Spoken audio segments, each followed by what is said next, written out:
I watched a wonderful documentary about Harry Nilsson last night on Netflix. I think it's called Who is Harry Nilsson and Why is Everybody Talking About Him? But all you have to do is go to Netflix and search for Nilsson, 1L, 2S's, and you will find this film.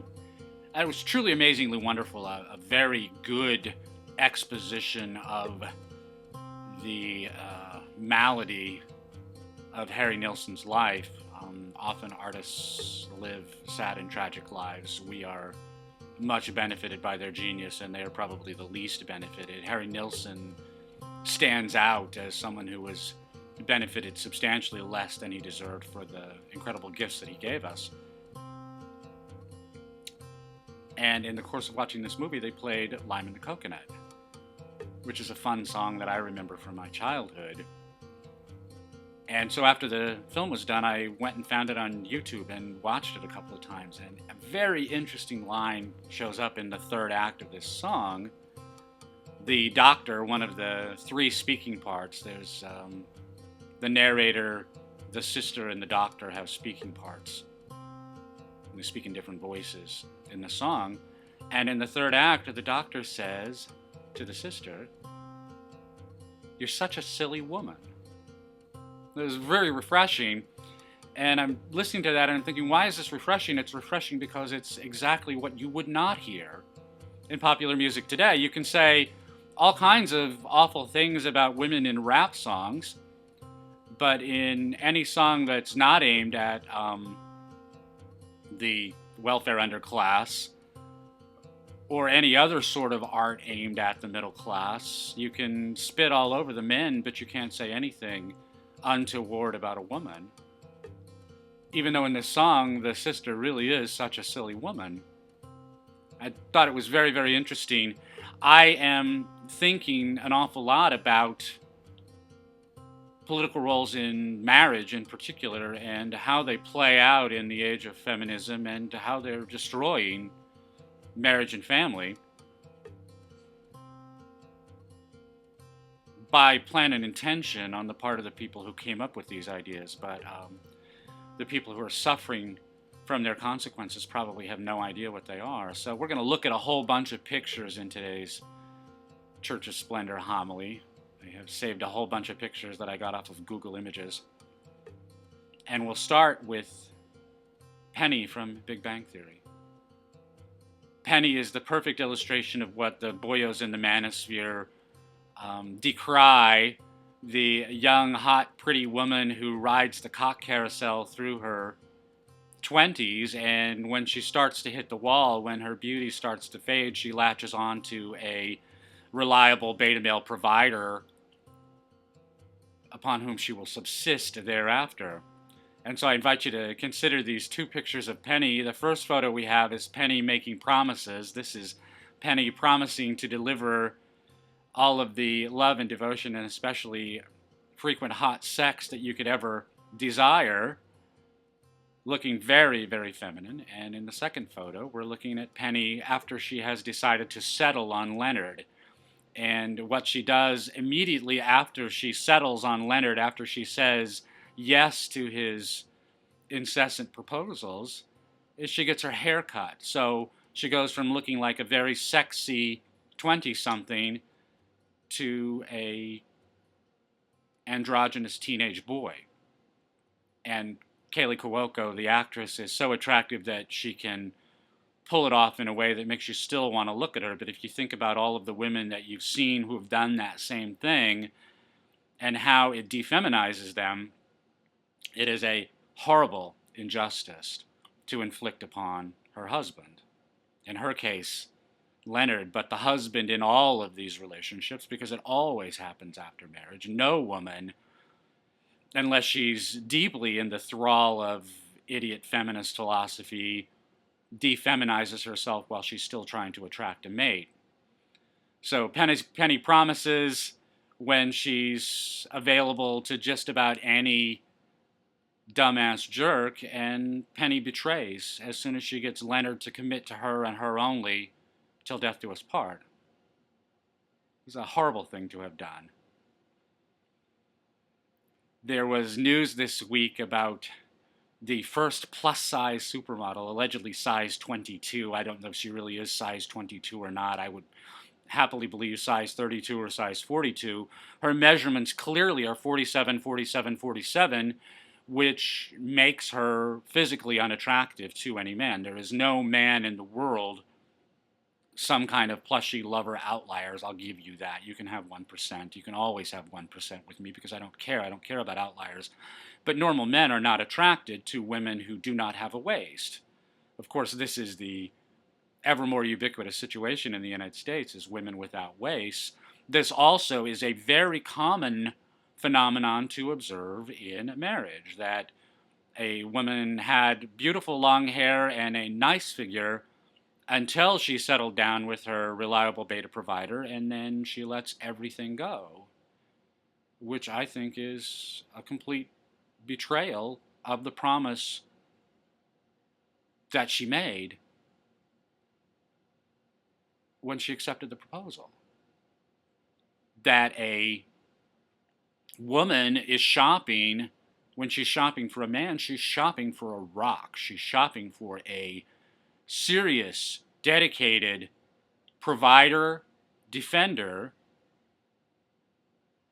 and an anchor in the emotional storms and the turmoil of day-to-day life. She wants someone to be her rock of steadiness when her whole world is falling apart. And she expects him to deliver on that. And in the book Father's Day, I talk about how men cheat on their promise to their wives by failing to deliver on that, by withdrawing more and more from the commitment that they've made, by distancing themselves more and more from their wives. And in the course of this series, this sequence of habituated awful choices, they incur the phenomenon that I call the runaway minivan. The family is headed for destruction when dad withdraws in that way. But one of the reasons that he can begin that process of withdrawal is the fact that his wife is cheating him out of what he bargained for. She bargained for a rock, he bargained for boner bait. And when she cuts her hair in a way that he doesn't care for, when she doesn't dress in the way that he likes to see, and when she lets her figure go to size 22, 47, 47, 47, she is cheating him of what she promised him when she agreed to marry him. He was attracted to one woman, and she has turned into another one. And both of these people are turning into creatures that they despise. He becomes more distant and at the same time more childish and more effeminate, which makes him less and less sexually attractive to her. And she becomes more masculine or more androgynous, more like a pudgy teenage boy, and therefore is less and less sexually attractive to him. Both of these parties are cheating on their marriage vows. Not cheating by adultery, but simply cheating by this process of betrayal.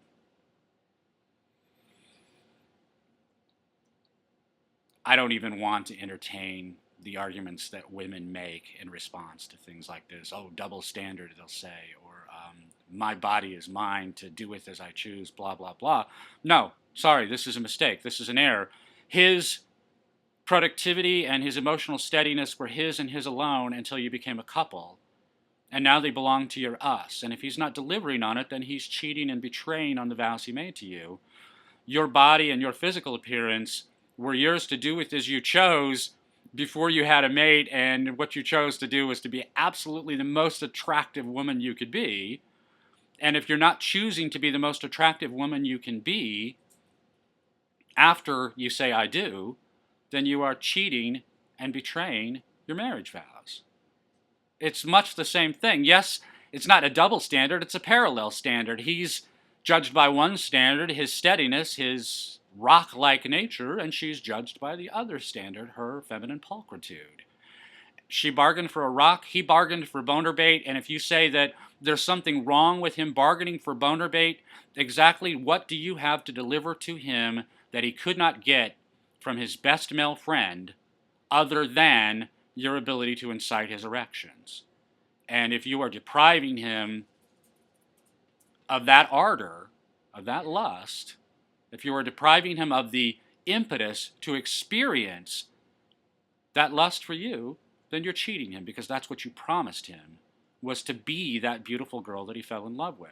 And so the next argument would be, well, how can I account for aging? There was a story about that this week also. Maggie Gyllenhaal, I don't know how you pronounce her last name, was informed at age 37 that she could not convincingly play the love interest of a 55-year-old man. So I went and looked at photos of her. You can see the photo on the screen. Maggie doesn't look all that old. In fact, she looks about 14 and male.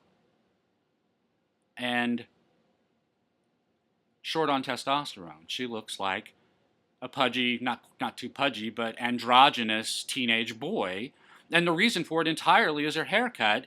And I will invite you to take a look at Blythe Danner right now. Blythe Danner is lifelong boner bait for me. She could knock on my door tomorrow and Kathleen would have to chase her off with a gun. She's substantially older than me, and I don't care because she's gorgeous to this very day. When she was young, she was heartbreakingly gorgeous, and she's gorgeous to this very day because she maintains her femininity. She is not at war with her femininity. I salute her husband for choosing so wisely. He chose very wisely, and his choice has held up very well over the decades. But Blythe Danner knows what a woman is, and she expresses her femininity in everything that she does, and therefore she is amazing to this very day. All of this, for men, I think, comes down to the idea of frame. This is an idea that you will find expressed in the Manosphere. The best place to look for it, as far as I'm concerned, is manningupsmart.com. Manningupsmart.com, which is maintained by my friend Socrates. Frame is the expression of masculinity. It is the masculinity that you sustain in every encounter of your life. And you have no problem maintaining your masculine frame among your male friends. And yet many men, especially men who are too much afflicted with awe or pedestalization of women, will abandon their frame around women, especially around women that they want to love them, which is a huge mistake, because when you abandon your masculine frame, you make yourself look like a woman or a child to your woman. And when you look like a woman or a child to your woman, you don't look like the appropriate object of her ardor. And this comes up for me because of an article that I read on thefederalist.com this week, and I'll provide a link to it when I post this on selfadoration.com. But it was a wonderful first-person essay by a wife who had realized that she had been serially abusive to her husband over the course of months or years in the form of what I would call a cautious tyranny. The yarn revolved around her bitching at her husband about buying the wrong kind of hamburger at the supermarket, that she wanted 80-20 hamburger and he bought 70-30. And how could you buy the wrong stuff? And we've been eating hamburger in this home for so long, and every time I buy hamburger, I buy the 80-20, and you ought to know that, and if you don't know that, it must be because you don't care about me, blah, blah, blah, blah, blah. The woman is either cautious or driven, I promise you that, because she is a cautious tyrant. I don't imagine that an incandescent would do this. Incandescents can be cautious tyrants, but I don't think they would be that picky about details. I'm guessing that she's probably cautious. She's probably an accountant or a software engineer or an MBA or something like that. Someone who's habituated cautious behavior forever, has, some kind of an advanced degree, straight A student in high school, 1,500 or above on her SATs, all of that stuff, everything we associate with INTJ high Cs. And her husband is a sociable, and I know that's true because she got away with this behavior for so long. Every other disc type would have dumped her a long, long time ago. If a driven would have dumped her at the very first episode, or at a minimum at the second episode like this. No driven man would put up with this from a woman. But in reality, no man should ever have to put up with this from a woman. That his rock steadiness, one of the most important features of it, is to be able to recognize when his wife is being silly and to say to her, "You're such a silly woman. If you want a particular hamburger, get it yourself. If you want me to get the hamburger, you're going to be happy with my choice. And if you're not happy with my choice, I go back to get it yourself. When I change the tires on the car, I don't ask your opinion. When I mow the lawn, I don't need you to tell me how to do it. When the lawnmower fails and I have to fix it, I don't come running to you for advice. These are the jobs that I do entirely by myself, and I don't require your micromanagement then, and I won't accept your micromanagement in any other way. If you want to micromanage someone, micromanage yourself. You're such a silly woman.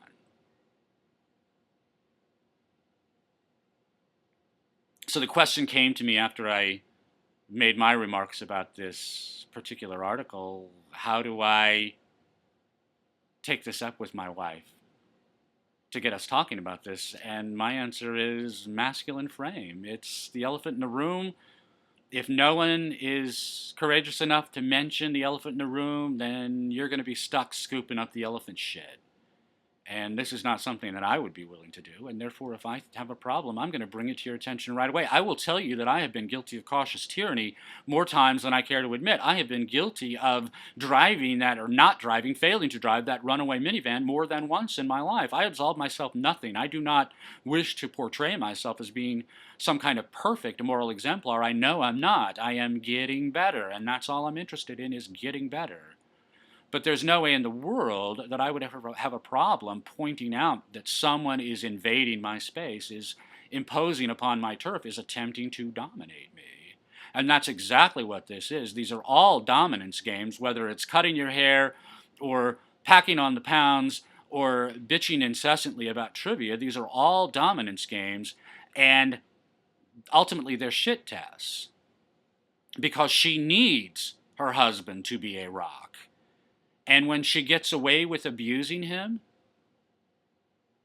then she gets afraid, because he's not being a rock. He's not holding his frame. He's not being a man. He's not saying, pipe down, woman, you're being silly.